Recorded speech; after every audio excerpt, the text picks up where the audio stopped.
Hello, everyone. I believe we are live. Welcome to my very first Google Hangout. I'm so excited to be here with you today. I thought that Valentine's Day would be a super fitting time for us to discuss something that is very important, and that topic is self-love. This is a topic that has become a little bit of a hot topic lately, and for good reason, because it's really crucial to our personal growth. So I'm going to start by giving you a little background for those of you who don't know my story, and we're just going to dig in a little bit. So in 2012, I embarked on my journey to self-love, and it was triggered through the ending of a relationship and me hitting rock bottom. Now let's go back even further. I have been dealing with depression for about 20 years of my life, the majority of my life, and in and out of cycles of like really deep depression to just mild bouts of anxiety, all of which I didn't really quite understand. I just knew that I was unhappy. I would wake up unhappy. I would go through my days unhappy. And as I grew older, it seemed to progress and spiral out of control. So in my early 30s, I found myself in the most abusive relationship I have ever experienced. And that's what I thought love was. And isn't that funny how we get into these relationships and our friends seem to see it, other people seem to see it, but we don't see it. We're almost become blind to all the stuff that's actually going on. And that was me. And the relationship ended really dramatically. In one day, I basically found out everything that I had thought was real wasn't real, and all the things that I had, basically all my worst nightmares about the relationship were actually true. So in the almost 4 years of being in that relationship, I had my suspicions, but I didn't really believe them because I didn't want to. And I know a lot of you can relate to that. We don't want to believe the truths. We don't want to believe the ugly truths. So here I was, 2012, relationship ending. And what do? I go and make things worse by spiraling even more out of control, trying to numb the pain. I didn't really know that there was an underlying issue at play. It wasn't just the ending of a relationship. The fact of the matter is that I chose to be in that relationship. I chose to stay in that relationship. I chose to be treated like I was. I also chose to surround myself with toxic friends, with toxic people, with a toxic lifestyle. I chose to numb myself out. I was choosing all of these things. And it all of a sudden became really clear to me that I was making those choices. No one was forcing me to do any of the things I was doing. But I thought, I felt like I was being forced. That was when I got to the idea of self-love. I realized that I was making these choices because I didn't truly love and respect myself. I felt as though the life I had built was the life that I truly deserved. And I know a lot of you can relate to that. You wake up and you find yourself surrounded in a mess, and you wonder, how the F did I get here? I know it's something that a lot of us experience, and it's time that we talk about it. The reason I do what I do is to bring awareness to self-love, to bring awareness to these issues that people don't want to talk about: addiction, depression, abusive relationships. Let's just talk. Let's be open. Let's be honest. Because in telling our stories, we become empowered, and we share, and we connect with each other, and we can help each other. And that's what tonight is all about. So back to my journey. I started on my journey to self-love when I realized that that was the issue. And it's not easy. I didn't just go from one day saying I hate myself to saying I love myself. It was a long journey, and it's one that I will be on for the rest of my life, but I've dedicated myself to it. And today I'm going to share with you how I started and how I've continued on this journey. So I'm going to give you some juicy tips on starting your own self-love journey. It's something that I get asked a lot. And well, let's just dive in. So grab a pen and paper if you don't have one. Take notes if you're called to it. But basically, the starting point of anything, of any big shift in your life, is acknowledgement. Acknowledge where you are. Just like I acknowledge that I chose to be where I was, I chose to be in that life, I created everything around me. Just like I acknowledge that, acknowledge where you're at. Acknowledge how you got there, and acknowledge the emotions that you're truly feeling. Don't hide anything. No more hiding, no more dusting under the rug, no more running away, no more numbing yourself out. Acknowledge, and then accept. Accept that this is it. This is your story. And by accepting your story, you can then start to create something new. There is so much beauty in acceptance. It's like a surrendering to where you are. Next, you're going to want to, and this is a tough one, forgive and release. And let's talk about this. Let's talk about forgiveness. Let's talk about releasing. There is so much crap that we hold on to. There is so much drama. There are so many stories that we hold on to that stick to us. But guess what? We choose to hold on to those stories. We choose to let them stick to us. So just as easy as you make that choice to hold on, you can make that choice to release.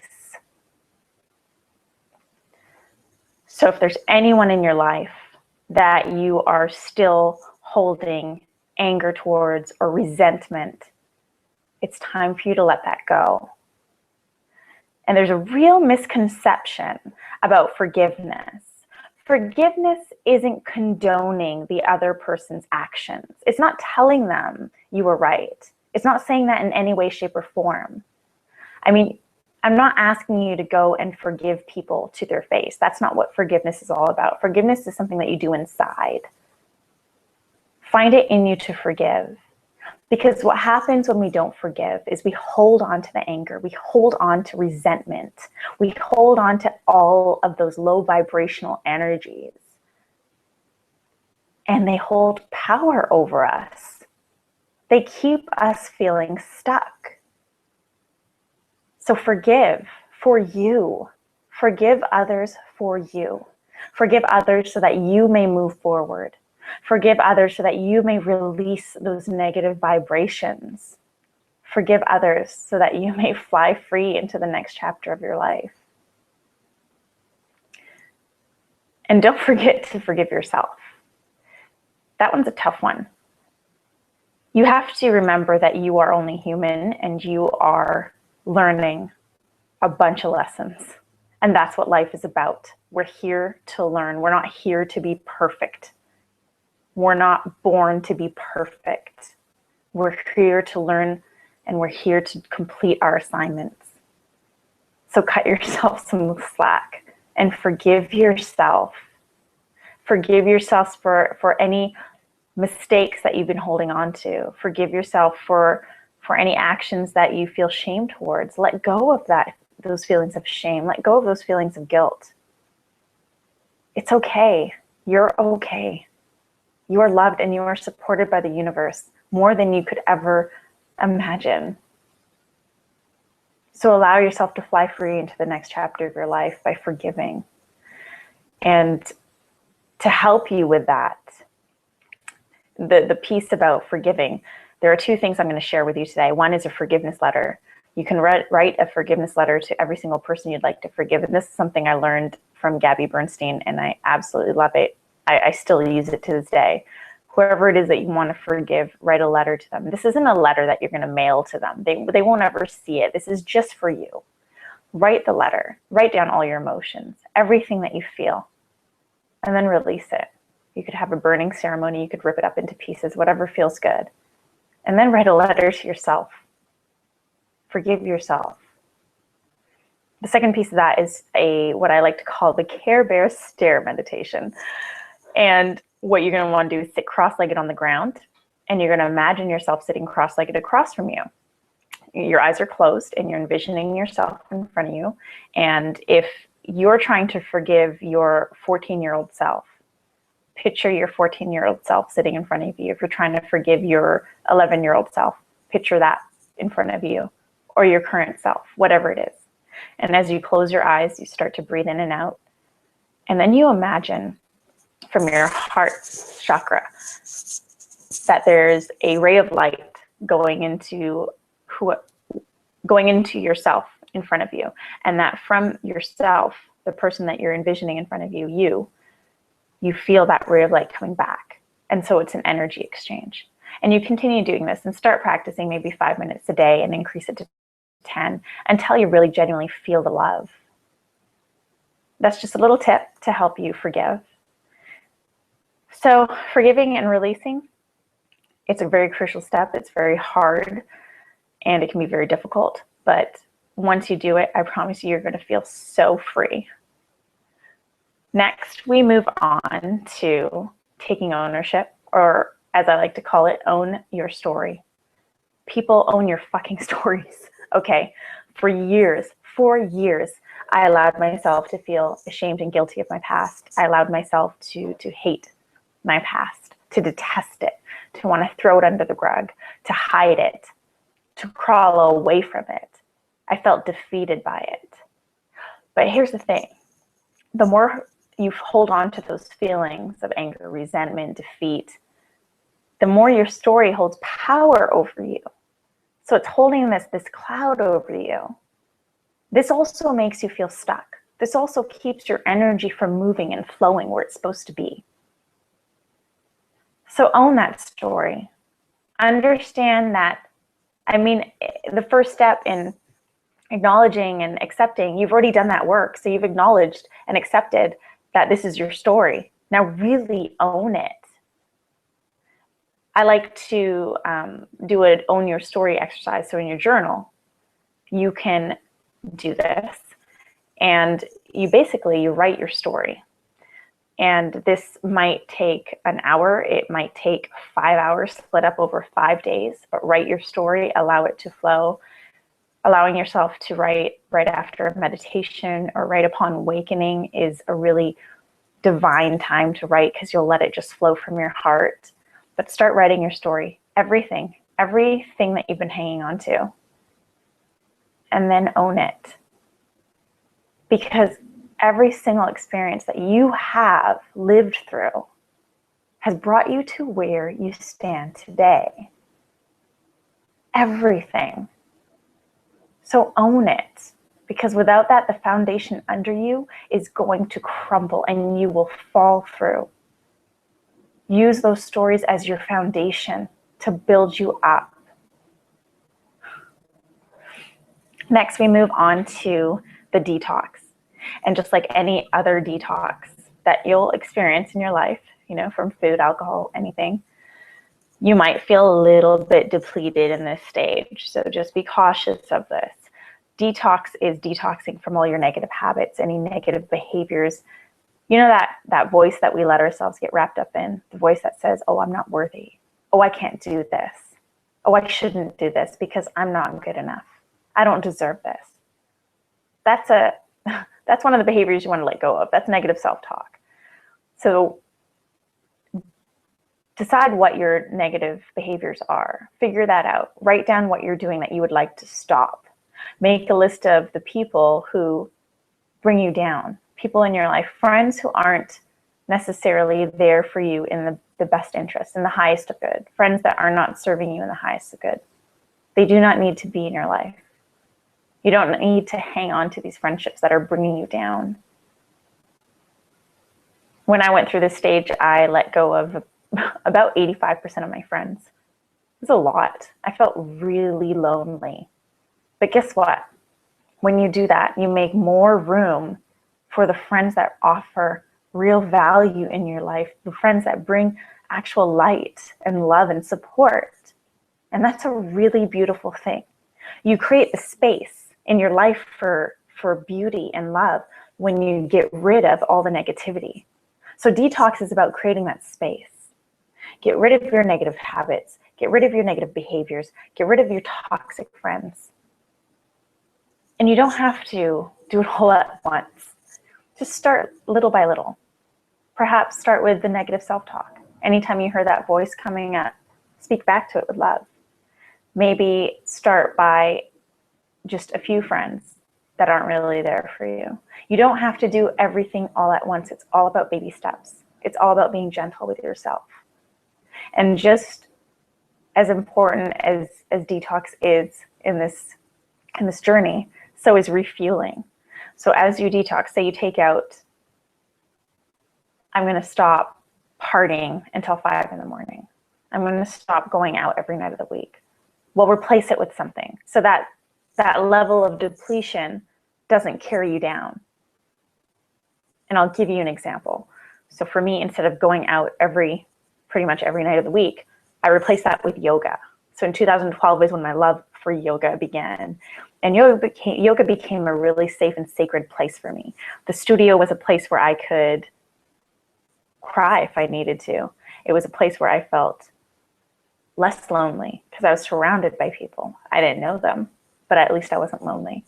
It became a place where I could refuel. So for every negative habit that you get rid of, replace it with something positive. For every negative behavior that you get rid of, replace it with something positive. So negative self-talk, replace it with positive self-talk. Affirmations even.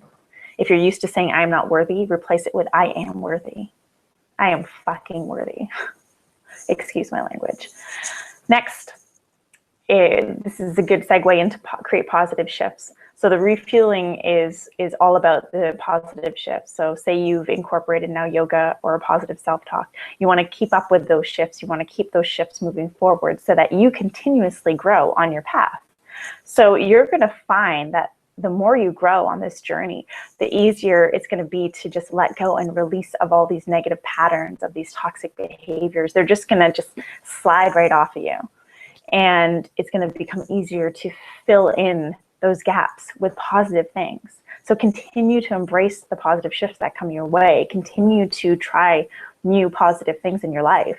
Just continue to fill those spaces with something positive as opposed to something negative. As much as your mind is telling you no, as much as your ego is flaring up, as much as your fears and limiting beliefs want to hold you back, just keep pushing forward. Continue creating positive shifts. And then the last step that I began in 2012, but it's become stronger now, is gratitude. You hear a lot of talk about gratitude these days. Gratitude is in the medical journals and the scientific journals. They're in college and university studies because it's real. There is a real science to feeling gratitude. Because when you're grateful for things in your life, you forget about the shit you don't have. Because when you're in that toxic lifestyle, when you're in those negative patterns, when you can't get out of bed in the morning, it's because you're fearing something, you're dreading something. So instead of letting those fears prevent you from living, shift. What are you grateful for? What is one thing that you are grateful for? It doesn't have to be a list of 100. There's more power in stating one thing with 5 reasons. Thank you, Marie Ferrilio, for that one. But there's more power for stating one thing that you're grateful for and 5 reasons for it than there is to state 5 things that you're grateful for with no reasons. Because you're deepening that connection to whatever it is you're grateful for. You're connecting yourself further and deeper to what that is. And it creates a really connected sense of gratitude. Because gratitude is more than being thankful. Gratitude is a vibration, and it's a really good vibration. It's a high vibration that will ripple through your body and have you feeling good all day. Seriously, all day. Gratitude is my new drug. So try that out. Try stating one thing that you're most grateful for every day. And you can even do this morning and night if you really want to start your day with gratitude and end your day with gratitude. If you want to just do it at night, if you, whatever it is that you want to do, just do it. Just start incorporating it. And if you find yourself saying, I can't find a thing to be grateful for, I've been there. I get it. But you can. And you can start with the basics. I'm so grateful for this roof over my head. I'm so grateful for my working hands.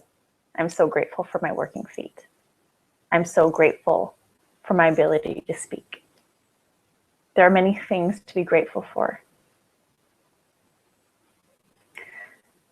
So that's my journey. That's what I've modeled my life after. And these are things I still practice to this day. Things have become much easier. I'm 2.5 years into this journey. And for instance, the detox, if I find myself faced with toxic people, it's just like, don't eat it. It becomes easier. And if I had told the 2012 Ruby that this is where I would be today, and this is the life I would be living today, I would have been like, hell no. So what I'm trying to say is you can live a beautiful life. No matter how much you don't believe that now, it will happen. Now, the Valentine's Day bit. So, unhealthy relationships. Oh my God, that is something I'm so familiar with. It's like you end up in this cycle and each partner is worse than the next. But here's the thing. Who is the common denominator in all of those relationships? Me. So I had nothing to complain about. I stopped the victim, playing the victim. I stopped the woe is me syndrome, and I owned it. I was a common denominator in all those relationships. So I needed to create change. The moment I started loving myself was the moment I opened up to receiving real love from someone that I was truly worthy of having in my life. And holy shit, guys, love is so beautiful. It's nothing I'd ever imagined it to be. I didn't think it could be this good. Never in my wildest dreams did I think love could be this good. But it is. Because when you treat yourself with respect, others will treat you with respect. When you fill yourself up with love, you're ready to receive that love from others. When you don't fill yourself up with love, imagine like a piece of Swiss cheese. You've got these holes in you. And what you do is you try and fill those holes with other things, with toxic substances, with toxic people, with toxic relationships. You're seeking, you're feeling like a need. It's like a hunger to fill it desperately with anything, with food, with behaviors, numbing out, whatever it is. You just want to fill those holes. But when we're filled up and we receive love, it sits with us. It melds with our own energy. It's super beautiful. It doesn't just dive into these holes and disappear. And when we're filled up with love, we're able to give love. There's this analogy that I really like about when you're on an airplane and you know how they do the safety stuff, the safety speech at the beginning, and they always say, put your mask on first before helping others. Yeah, fill yourself up with love first before loving others. Because when you aren't filled up with love, your self-love reservoir is empty. Your self-love reserve is completely empty or not full. It's depleted, and you're giving from that. So in essence, you're giving from the very little love that you have for yourself. And that's why at the end of these relationships, we feel so depleted. We feel so defeated. And I know a lot of you are resonating with this. You end a relationship and you just feel like lost. You've lost yourself. You don't know what to do. It's because you've given from your self-love reserve. You've given from your love reserve.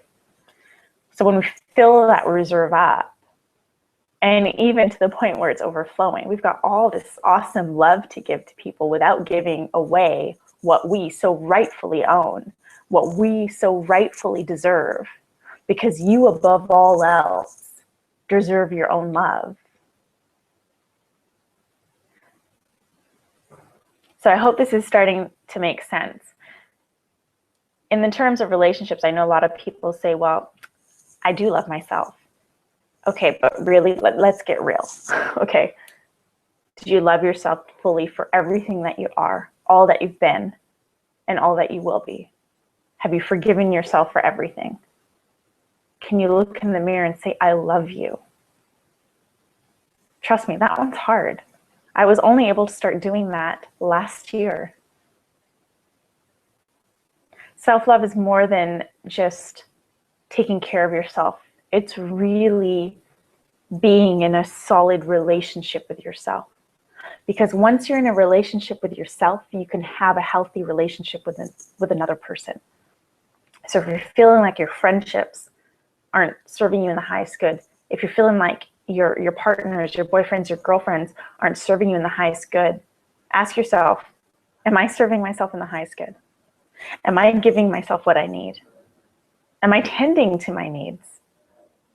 Because so often what happens is we'll look to others to fill our needs when we can fill our needs ourselves. So as I continue talking, I'm going to ask you to punch in your questions because I would love to hear from you. Anything to do with self-love, relationships, I would love to hear from you. The question box is open. And I do have a couple questions already that were sent in through social media. And I'm going to talk about those because they're really good ones. So I'm going to read the first one. How do I maintain self-love when I fall in love? I seem to, when getting involved with a man, lose that strong sense of self and self-love. Like I start giving things up to make him happy, be what he wants, keep him around. But I don't do that otherwise. So that is a really fantastic question because, I mean, seriously, so many of us have done that. I've done that in all of my relationships except for my current marriage. We get in a relationship and we lose ourselves and we forget to take care of ourselves. We start to morph into what our partner wants us to be. We start to do things to make our partner happy, but forget that we also need to feel and experience happy. We need to feel and experience joy. This is something that as a caretaker, someone who's like more of a caretaker personality or giver, it's very easy for us to fall into these patterns. What you have to do in these situations is ensure that you're always tending to your needs. And there is no magic button. I don't have a magic tip that will suddenly change your entire life. Sorry. It's all work, okay? Everything that I do is all work. I call it love work. It's all proactive. You have to create action if you want to create change. So if you find yourself in a relationship, first things first, do not let go of your self-care activities. Do not let go of the activities that fill you with love. So if you go to yoga 3 times a week or 2 times a week, and that's like your me time, don't lose that just because you're in a relationship. If your partner wants to go out for dinner on Tuesday and that's your yoga night, you let him know that's my yoga night. We can go after, but this is my night. Because that's where it starts to snowball. We'll say yes once, and then we start to lose control.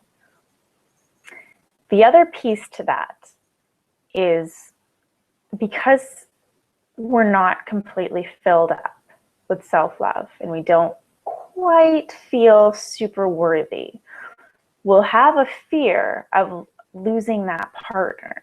And so we'll do whatever it takes to keep them. So we'll just start saying yes to everything and dropping our needs. So go into a relationship when you're ready, when you're filled up with love. And remember to continue with your own personal daily love habits. Remember to continue with your own personal self-care activities. Don't lose those things. Don't lose your friends for their friends. Keep your life. The healthiest relationships are the ones where 2 individuals come together to form a union. Not when 2 individuals come together and lose themselves and just morph into something different. That's when people start to say, I don't know, they just seem to bring out the worst in me. because you've lost yourself, but you've allowed that to happen. So let's move on to the next question. Self-love. How do I make time to prioritize my needs? Okay, so this one, I'm just gonna be real with you. You make the fucking time, okay? It's not about time magically appearing, but I promise you, the more that time you make for self-care activities, the more time you make for self-love, the more time will begin to expand. And you can start small. So for instance, with meditation, a lot of people are looking to adopt meditation, and it's a fantastic thing to adopt in your life. I encourage it to everyone. But I was one of those people who had a lot of trouble with it. And it felt like no matter how many times I tried to meditate, my mind would just wander, and it just didn't work. I just wanted to get out of it. And so I started small. I started by meditating for 3 minutes a day. And I thought, well, 3 minutes is shorter than 5 minutes. And 3 minutes is still a meditation. So this is what I mean. You can start really small. There's no need for you to try and incorporate everything all at once. You don't need to do the 1.5-hour workout, waking up at 5 in the morning, a meditation, journaling, and burning sage in your house. You don't have to do all of that all at once. You can start with baby steps. And in regards to time, if you want to learn to wake up earlier to take care of yourself in the morning, because it's something I really, really recommend for anyone going on a self-love journey. Start with your self-love and self-care activities in the morning. Fill yourself up so that throughout the day, you don't feel depleted because you've already filled yourself up with love that morning. So if you have trouble waking up in the morning early, start by waking up 10 minutes earlier and then go to bed 10 minutes earlier. And then once that becomes a habit, go 20 minutes earlier and go to bed 20 minutes earlier. And I mentioned the go to bed earlier because you have to, you need your sleep. But start with little increments, start with baby steps.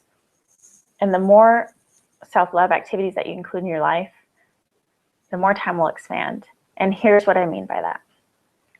Say you start your day with some yoga stretches, because that's a fantastic self-love activity. It makes you feel connected to your mind, your body, your soul. You're starting the day feeling refreshed.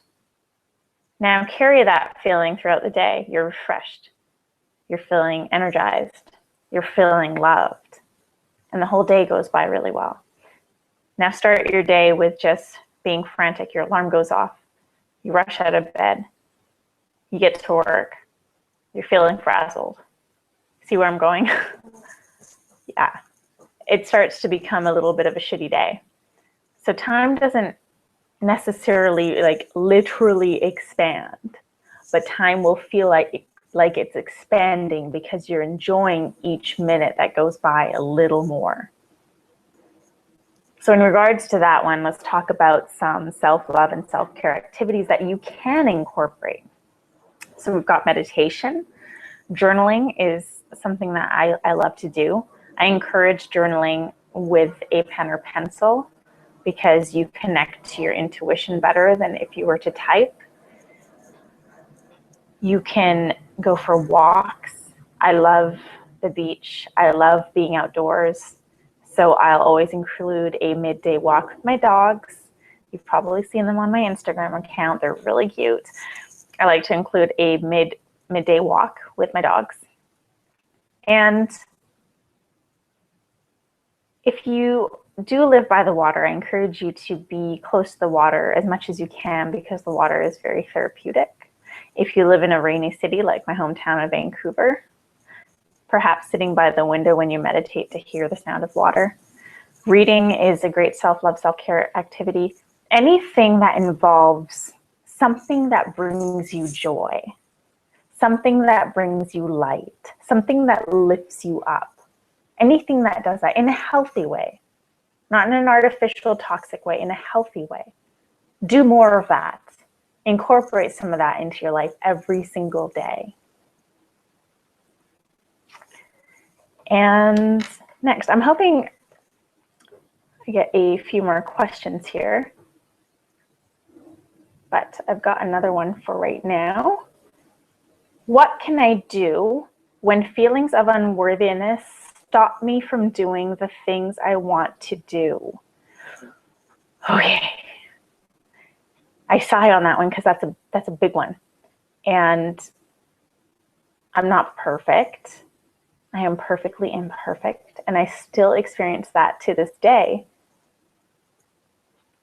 When you want to take that next step, or you want to leap into something, if you're working towards a goal or a dream, or you're just even pushing yourself to go to yoga, but you don't feel worthy of going, what I ask you to do is don't dwell in that feeling. Don't dwell in that feeling of unworthiness. Because when you dwell, that's when you stop moving. That's when you energetically stop. Everything stops. You become stuck in that moment. And you surround yourself in those emotions. So get moving. Whatever it is that you can do to get yourself moving, get moving. Put on a song you love to dance to and blast it on the radio and just start bouncing around your living room. Get moving, get the energy moving. Literally make yourself unstuck. So if you're moping around on the couch, flopping around on your bed, dwelling in these feelings of unworthiness, get moving. Whatever it is that you can do to get moving. Even if it's just to walk around your room, get moving. And then push yourself to make that step. Because again, the key to creating shifts in your life is to create action. No shifts are going to happen without you taking action. No shifts are going to happen without you creating that shift. So you start here and you get moving, and it'll get all the energy flowing outwards in the direction that you actually want to go. The more you practice self-love, the more love you're going to start to feel for yourself. And the more love you feel for yourself, the more worthy you feel of receiving the things in your life that you truly want to receive. The more worthy you'll feel of living the life you truly want to desire. You're going to feel worthy of getting that dream partner of yours. You're going to feel worthy of being with the right person. You're going to feel worthy, and it's going to feel great. And again, since it's Valentine's Day, here's a little exercise you can do. And this is a big juicy tip because I tell this to my clients, and I try and keep it on the DL, but I'm going to share it with you today. So you're going to journal about your dream partner. What do you want to see in this partner? And this is everything from what do they value? So what are their values? What attributes do they have? You can even add physical characteristics if you'd like. It's all good. As much as you can write about this person, describe them, their mannerisms. Who are they? What do they like? What do they dislike? What are their personality traits? And then once you're done with that list, I mean, this doesn't have to be done in one day, in one seating. It can be done over a series of days. But once you're done and you look at the paper, you're like, yeah, this is the partner I want to attract into my life. Ask yourself, does this describe me? Yeah. Does it describe you? I mean, everything except for the physical appearance. Does that describe you? Because if this is what you want to attract in your life, if all these things on this list are things you want to attract into your life, you've got to first be those things. You've got to first embody those personality traits. You've got to first honor those values within yourself. Because that person that you've just described, if you don't embody these characteristics, they will walk right by you. Or they might show up in your life in some capacity, and you're going to look and say, I don't feel worthy, because you yourself don't embody those traits. So this is a really good exercise to figure out what it is that you need to work on for yourself. And this is where we fall short a lot in relationships is we settle. So we don't make the list because we're scared of making the list, because we're scared of writing things that we will not get. Okay, I'm going to repeat that because it's really funny. We're scared of writing down the things that we will not get. How about we change that thought? How about we change that limiting belief and believe that we're going to get it? And that's only going to happen if you learn to love yourself. That's only going to happen if you learn to fill up your sense of self-worth. Because you do deserve the person you want to be with, and you do deserve to not settle. I mean, when I see people settling, it as an empath, it just, I feel for it. I can't stand it. And there's these real fears attached to it, where people are scared of being alone, scared of not finding the right person, scared of continuing to find the wrong people. So they just settle. And they're not really happy. They don't really feel loved. And they just settle. So what I want you to do is stop that cycle of settling. Don't settle. Hold out for what it is that you truly want. But first, embody those things in yourself. Because once you embody those things, your entire energy field shifts into the energy of that person that you want. And as we all know, like attracts like. It's the law of attraction, simple energy. I'm going to, there's a question here. Going back to the relationship part, I want to forgive someone, and I say I forgive and send that person love every day. But I know that I haven't.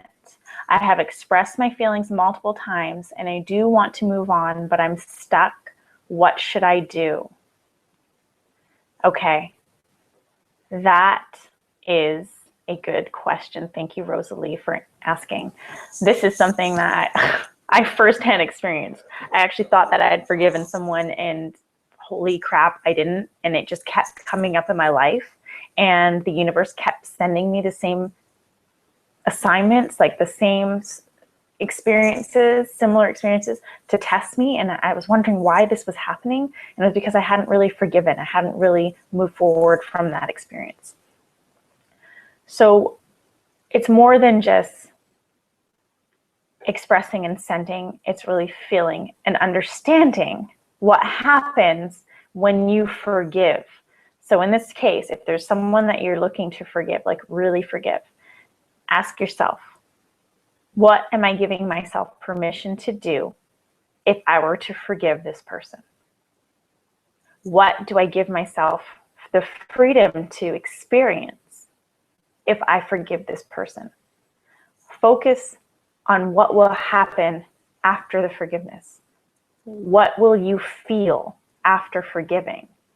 What will you experience in your life once you've forgiven? Because once you start focusing on that, you really become connected to what it will feel like to truly release. And once you're connected to that, it becomes easier to release because you've had a taste of what that will feel like. But if you don't envision what it's going to feel like, if you don't even think about how your life will change when you forgive this person, you can remain stuck in that phase of trying to forgive because you don't really understand what's going to happen when you release that, when you forgive. So continue with your forgiveness practice. And if you're writing the letters or journaling, add to that by forgiving this person. So by forgiving, name, I release myself to experience, and then journal about that. By forgiving this person, I allow myself to experience.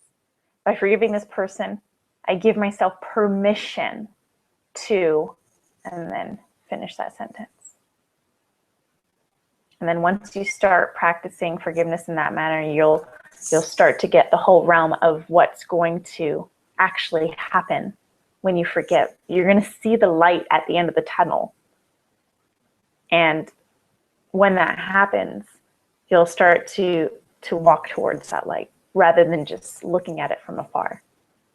So I hope that answered your question, Rosalie. Thank you so much. I know that there's a lot of people who probably have that same experience with forgiveness. It can be really tough. It can be a really sticky situation. When it comes to forgiving our exes, this was something that was discussed on the event page on Facebook. Holding on to fears from past relationships, and I really wanted to address this. I was, I mean, I'm just going to go out and say it, is I was cheated on for the entire duration of a relationship, of a 4.5-year relationship. And I found out, and it crushed me. It crushed me.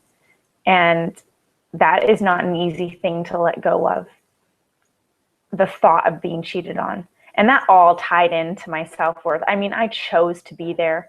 So when you find yourself holding on to these fears from past relationships and you find them coming up in new relationships, so say you start dating someone, say you were cheated on, and you start dating someone, and then that fear comes up of like, oh my God, what if this person cheats on me? That's gonna manifest into your relationship in the way that you behave around this person. That's going to manifest in your relationship in the way that you act, the things that you say. And so you need to deal with that head on. You need to understand that this is a different person. And part of letting go of those fears is forgiving the people who caused those fears to happen. So if you're feeling trapped by your old fears in new relationships, that's a really clear indication that you haven't move past it, that you haven't forgiven, you haven't done the work. So go back and do the work, forgive and release, and then you can move forward into a relationship without those fears. We have another question from my friend Tony. So let's see. So with owning your story, how do I tease out all the other stories that are entrenched in my story? Does that make sense? Yes. That makes sense. So we don't just have like one story. It's almost like those choose your own adventure books for anyone who's as old as I am, choose your own adventure. There's like all these multiple different facets to your story, different directions. Our stories aren't just straight. They're kind of all over the place. So the more you start to unearth your story, the more you're going to start to realize all these other things. Bits and pieces will pop up, stuff that you haven't addressed in years, stuff that you thought you buried so deep. So the more you start to address your story and your past, the more things will just start to flow. Because by addressing your story and acknowledging it, you start to remove the blocks inside you. And by removing the blocks, stuff will start to flow. Now, the flow may not happen really fast. Some people experience it like a waterfall, like Niagara Falls, like holy shit, all this stuff starts to come out. Some people experience it in a trickle effect. And the stories start to come up slowly, but you deal with them. So anytime, for instance, anytime you feel a limiting belief come up, the belief that, oh, I'm not good enough. Okay, go back, backtrack. Where did that story originate in my life? This is how you work in your story into your everyday self, like negative self-talk. If you feel fears coming up, stop, ask yourself, where did that fear originate? And start to dig deep into that story. So it becomes more of a habit. It becomes a habit of asking yourself, where did that story originate?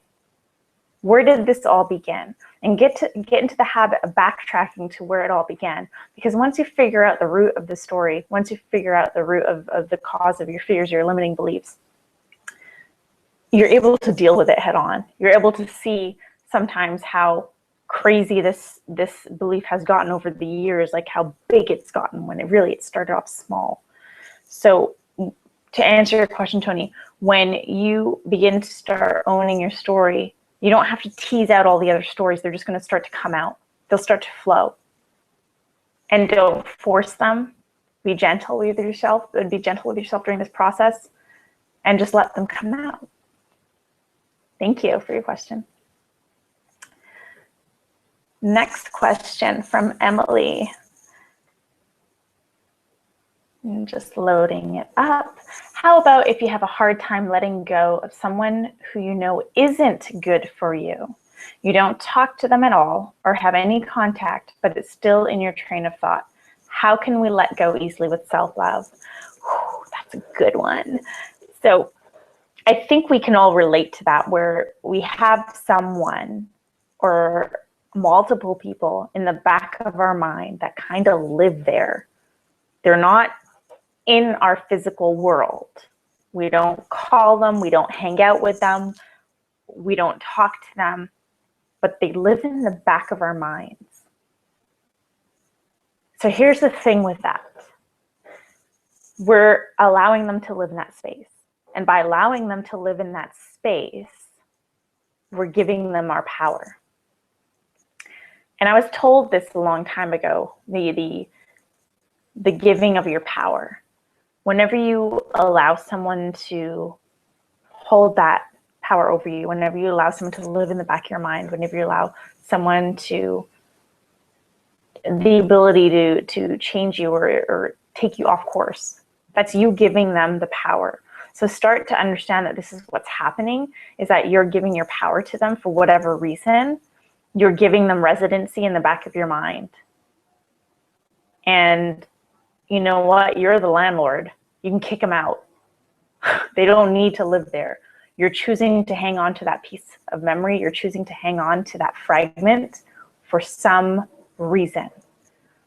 And I can bet that the reason is that this person, like every single person we meet in our lives, are an assignment, and you haven't fully learned the assignment that this person has come to teach you. So spend some time meditating on what that assignment is, what this person is here to teach you, and why you're holding on. Don't give them residency. Don't give people residency in your mind. Don't give people residency in your heart if they don't belong there. You've got to release and allow yourself to move forward. I hope that answered your question. There's a cord cutting meditation that you can do, and it's where you imagine that the cord, because this is really what you're doing, is you've tied this cord around your waist and attached it to the other person. And even though that person's not really in your life, you still got this energetic cord that's attached you together. So you can meditate and visualize yourself cutting the cord and continue to do that meditation until you actually feel the cord being cut. But the fact of the matter is you're giving them residency and you don't need to. So take back your power and kick them out. I hope that answered your question. Okay, I really love Q&A. This is fun. There's 7 minutes left, and I'm just going to riff for a minute on love and partnerships again, because after all, it is Valentine's Day coming up, and I know that for a lot of people, this feels like a kind of icky Hallmark holiday. I mean, my husband and I don't really celebrate it. I do like having, I like getting cards. So I do ask for a card, but we don't really do the whole going out thing and all that. And if you're single on Valentine's Day, please do not mope around your apartment, your home. Don't do that. Instead, I ask you to celebrate Valentine's Day, celebrate being you. Take yourself out on a date. Take yourself out to the, if there's a place that you've always wanted to go to eat, take yourself out there. Book yourself a spa day. Do something that's going to fill yourself up with love. We don't need a partner to give us what we need. We don't need to have a partner to give us what we need. We can tend to those needs ourselves. We can treat ourselves. We can show ourselves love. And the more love you show yourself, the stronger you become. And believe it or not, the more attractive you become to other human beings, because you're taking care of yourself. And it's more than just putting on makeup and doing your hair, for men getting the fresh cut and fresh shave, or it's more than that. It's the energy in which you carry yourself. So when you truly love yourself, and when you start to put in the energy to take care of yourself on a daily basis, to tend to your needs, to treat yourself, to gift yourself with things, your energy will begin to shift, and people start to see that. They see you as someone who truly is confident in their own skin. They see you as someone who, you know, has it going on, someone who truly loves themselves, and they'll want to be with that person. But also be careful of the, what I call energetic vampires, is when you start on this journey, to self-love, you become more attractive, but you become more attractive to all types of beings. So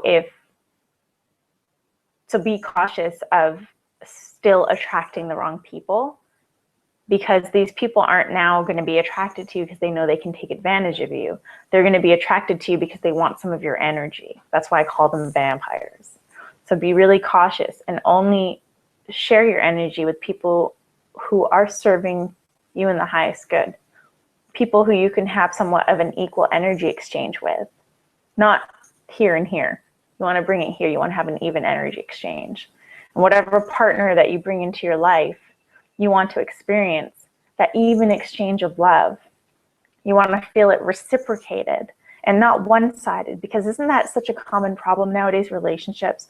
People feel really neglected. One person feels neglected. One person might feel like they're giving too much and not receiving enough.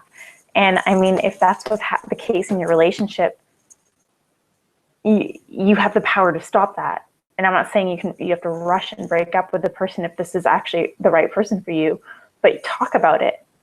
Ensure that your needs are being met. Don't shy away from your needs. Don't shy away from voicing your opinion in a relationship for fear of losing that person. That fear of losing your partner is all based on your sense of self-worth. If you're confident in who you are and filled up with love and feeling really ultra worthy, you're not going to fear losing that person. Because if you do lose that person, you're going to look at it as that person wasn't the right person for me. So our hangout is coming to an end, and I really hope you have some great takeaways. I tried to share as many juicy tips as I could possibly do. Oh, okay, there's one more question, and I'm going to answer this before we go, because I'm sure there's another juicy tip in here. So this one is from Danielle. Thank you, Danielle. The more I fall in love with my life, the more it opens up and amazing things happen. What do you do when it feels too good to be true? I have moments where I feel so happy and free, and then I feel the need to sabotage because I don't know how to maintain it. Self-sabotage. I'm so glad you asked this question, Danielle, because I actually didn't address this at all. Self-sabotage. So say we come from a toxic life. We come from that place of, I don't want to wake up in the morning, and you're going on this transition. Things start to get good because, I mean, while you're on this journey, you're going to start to shift, and things will shift in a positive and beautiful way, and doors will open, and better people will come into your life, and you're going to experience those times, those moments, those days where you're like, this is too good to be true, and then you'll reach for that old toxic habit and take it up again, or reach for that old toxic person, friendship, whatever, ex even, and bring it back into your life. This is because the closer we get to light, the closer we get to living a life of love, the further we get from our old self. And what happens, our old self starts to freak out. It starts to feel unfamiliar and uncomfortable because we're not used to feeling joy and happiness and love. We're used to feeling more destructive patterns. So that inside starts to freak out, and it comes out and manifests in a way that causes us to self-sabotage or self-destruct. And you want to be really careful of that, because the closer you get to achieving all the things you want to achieve, the louder our fears will speak. So that's when you want to take a step back and ground yourself. So don't give in to the self-sabotage. Sit with it. You can feel all the stuff that's coming up. You're allowed to feel the shit that's being brought to light, but don't dwell in it and don't act on it. Allow that feeling to pass. Do something that makes you feel loved and comfortable. Don't, if drinking is a self-sabotage habit for you. Don't reach for that bottle of wine. Reach for the phone and call a friend. Or grab your yoga gear and go to yoga. It's a proactive approach. Like I said earlier, nothing I know, none of the stuff I give to my clients to do is easy. It's all work. It's all up to you. So by understanding that you self-sabotage, that's step one. Step two is confronting it. So when you feel yourself leaning in that direction, lean back and ground yourself, regroup, meditate, go for a walk. If you live by the water, walk barefoot in the sand. If you live near, somewhere where there's no water, walk barefoot in the grass. That's a real good grounding technique. When you meditate, sit in a chair with your feet flat on the floor so you feel grounded. Understand that this is just temporary, that the self-sabotage isn't a permanent destruction of everything that you've built. It's just a temporary glitch. And like all glitches, it'll go away. But you've got to sit through it and not act on it. So I hope that answered your question. So it is now 7:30 and our hangout is done. Time goes by really fast when you're talking about love. If you have any further questions for me, you can head to my website. The link is on the bottom below.